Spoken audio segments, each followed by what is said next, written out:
Ciência USP. Um dado da Organização Mundial de Saúde indica que houve 216 milhões de casos de malária em todo o mundo no ano de 2016. Naquele ano, 440 mil foram as mortes causadas pela doença. A malária é causada por parasitas do gênero Plasmodium. Plasmodium é um protozoário, ou seja, um organismo unicelular. É um organismo biologicamente bem mais complexo que uma bactéria, mas continua sendo um organismo microscópico que habita essencialmente hepatócitos, ou seja, células do fígado durante a fase inicial da infecção, e logo depois ele passa a infectar glóbulos vermelhos, células sanguíneas, e assim que se processa o ciclo da malária, que leva a diferentes episódios de febre, calafrios, que caracterizam a malária clínica que a gente conhece. É sobre um destes parasitas que conversamos neste Ciência USP.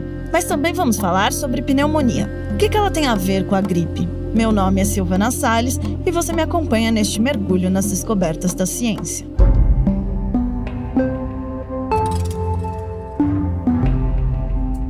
Quem traz o destaque de hoje é a Luísa Caires, editora de ciências do Jornal da USP. Quem trabalha em hospitais ou convive com idosos sabe que muitas vezes uma gripe pode acabar em pneumonia. Mas se a gripe é causada pelo vírus influenza e a pneumonia por bactérias, o que uma doença tem a ver com a outra? Um estudo com participação da USP, publicado recentemente na revista Nature Immunology, respondeu a essa pergunta. O que acontece é que a inflamação provocada pelo vírus da gripe prejudica os mecanismos de defesa contra o pneumococo, que é uma das bactérias que causa a pneumonia. E como é que os pesquisadores comprovaram essa relação entre a gripe e a pneumonia? Então, ainda não tinha um estudo detalhado feito em humanos sobre o papel do vírus da gripe na vulnerabilidade à pneumonia. Daí os pesquisadores fizeram um experimento bastante interessante com colaboração internacional. Eles recrutaram 117 voluntários em um hospital de Londres e dividiram essas pessoas em dois grupos. Para que o sistema imunológico pudesse desenvolver os efeitos de uma gripe, um deles recebeu uma vacina, feita com vírus atenuado,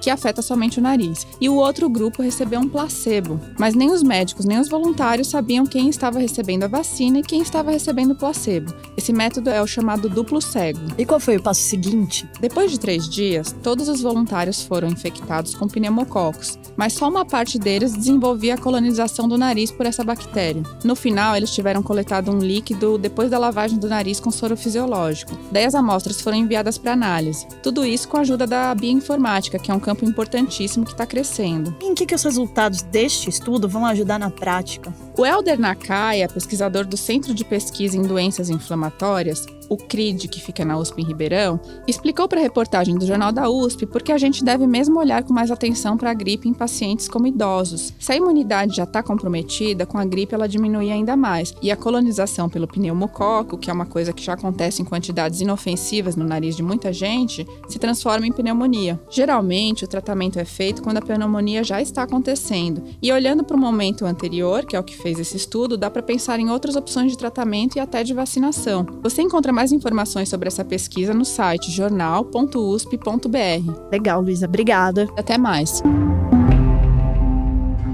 A malária é transmitida a seres humanos e outros primatas por mosquitos anófeles. Mas os verdadeiros vilões dessa história são os parasitas do gênero Plasmodium. Entre eles, o Plasmodium vivax é o mais comum nas Américas. Segundo uma estimativa da Organização Mundial de Saúde, essa espécie foi responsável por 64% dos casos de malária nas Américas em 2016.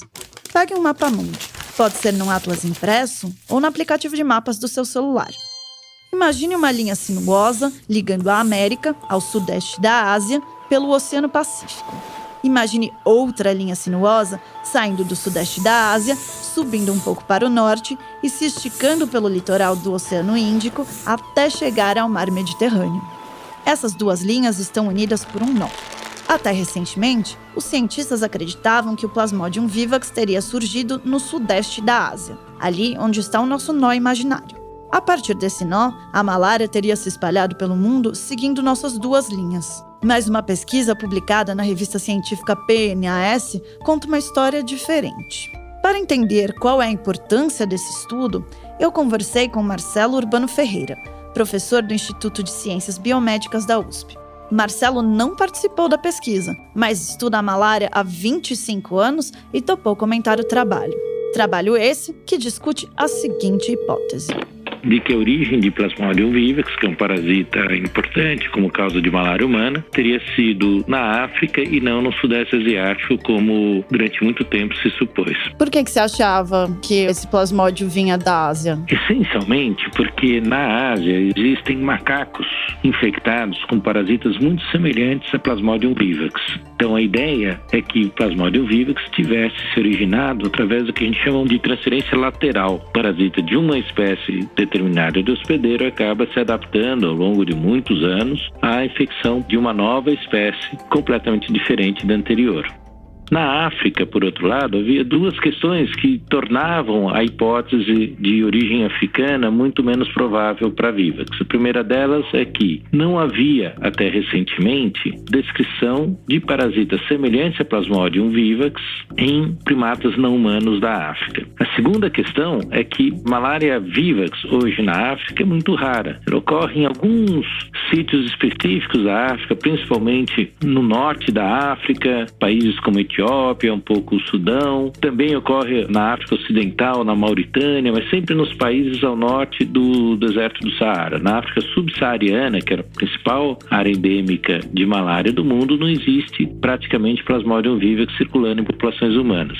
A hipótese surgiu quando os cientistas encontraram macacos africanos infectados. Às vezes, o trabalho dos cientistas se beneficia do acaso. Esse grupo de pesquisadores, liderado pela Beatrice Hahn, da Pensilvânia, já vinha investigando amostras de diferentes primatas não humanos da África, em primeiro lugar, com interesse de verificar a origem de Plasmodium falciparum, que é outra espécie importante como causa de malária humana. E durante essa investigação, eles acabaram encontrando alguns desses primatas não humanos, e aí eu estou falando essencialmente aqui de chimpanzés e de gorilas, infectados por parasitas que geneticamente lembravam Plasmodium vivax. Os cientistas da Universidade da Pensilvânia e seus colegas de pesquisa conseguiram sequenciar o genoma completo do núcleo celular de algumas amostras desses parasitas. E aí sim ficou absolutamente claro que são parasitas idênticos a Plasmodium vivax que circulam em seres humanos e permitem também essas análises uma série de outras conclusões adicionais. Esses achados trazem luz para o seguinte paradoxo. Ainda que Plasmodium vivax seja muito raro em populações nativas da África subsaariana, e tem uma explicação genética para isso, não era tão raro assim que viajantes europeus, caucasianos, quando iam à África, eventualmente se infectavam por Plasmodium vivax. Ora, qual era a fonte de infecção? Se era um parasita que circula pouco na população humana local, como é que um indivíduo poderia, ao visitar essas regiões, se infectar por Plasmodium vivax? Do ponto de vista epidemiológico, isso quer dizer que, mesmo que a malária fosse totalmente erradicada entre seres humanos, ainda assim seria possível pegar a doença numa região onde existem macacos infectados. Plasmodium vivax, nesses primatas não humanos, tem um nível de diversidade genética muito maior do que as amostras que circulam em seres humanos. Isso sugere o quê? Que a origem foi nos primatas não humanos e que os seres humanos receberam esses parasitas muito mais recentemente e até por isso você tem muito menos diversidade genética acumulada entre essas amostras que circulam nas populações humanas. Isso também tem uma implicação histórica. Com as novas descobertas, agora a hipótese é que tanto o Plasmodium vivax quanto o Plasmodium falciparum se espalharam da África para os outros continentes junto com as migrações humanas. A questão é se chegou exatamente pelas mesmas rotas em cada um dos continentes. Existe toda uma discussão, por exemplo, como e quando esses parasitas chegaram nas Américas e talvez exista uma diferença em relação a essas duas espécies. Existe a hipótese de que Plasmodium vivax tenha chegado eventualmente às Américas bem antes do tráfico de escravos, que foi o grande fator responsável pela introdução de Plasmodium falciparum nas Américas. Tem chegado inclusive de origens alternativas à África, pode ter chegado inclusive da Ásia, talvez não com as primeiras migrações humanas para as Américas, mas com algum contato posterior a essas primeiras migrações que tem havido entre populações asiáticas e populações americanas. Este Ciência USP contou com a participação de Luísa Caires e a sonorização de Rafael Simões. A produção da vinheta é do Cido Tavares, com locução de Miriam Ramos. Eu sou Silvana Salles e volto no próximo Ciência USP. Ciência USP.